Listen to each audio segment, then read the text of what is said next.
Welcome to বর্ণসূর্যকে শিখি, খেলি, হাসি। আজকের মজার গল্পের নাম টুপি বিক্রেতা আর বাঁদর। চলো আলাপ করে নেওয়া যাক টুপি বিক্রেতার সাথে। এই হলো আমাদের টুপি বিক্রেতা। সে এক গ্রাম থেকে আরেক গ্রামে ঘুরে ঘুরে মাথার উপর বড় একটা ঝুড়িতে রঙিন রঙিন টুপি নিয়ে বিক্রি করত। একদিন দুপুরবেলা এই গ্রাম ও গ্রাম ঘুরতে ঘুরতে সে খুব ক্লান্ত হয়ে পড়ল।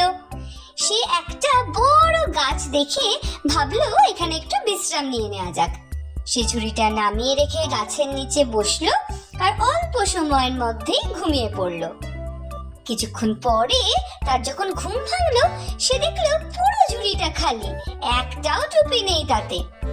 টুপি বিক্রেতা উপরে তাকিয়ে দেখলো যে দুষ্টু বানররা তার টুপিগুলো নিয়ে গাছের ডালে বসে আছে আর মাথায় টুপি পরে আছে। সে তখন খুব চিন্তায় পড়ে গেল। সে ভাবলো কি করে টুপিগুলো ফেরত পাবে।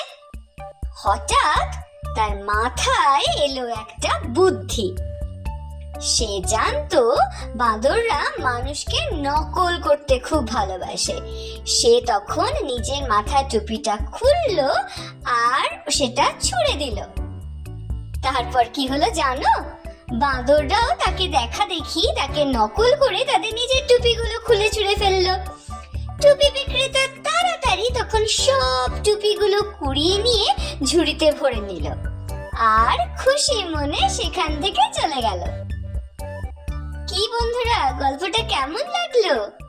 জানো এই গল্পটা থেকে আমরা কি শিখলাম? আমরা শিখলাম বুদ্ধি আর উপস্থিত বুদ্ধি থাকলে যে কোনো সমস্যারই সমাধান করা যায়। আজকের গল্পটা তোমাদের ভালো লেগে থাকলে আমাদের লাইক, শেয়ার এন্ড সাবস্ক্রাইব করতে ভুলো না কিন্তু। আবার আসবো নতুন একটা গল্প নিয়ে।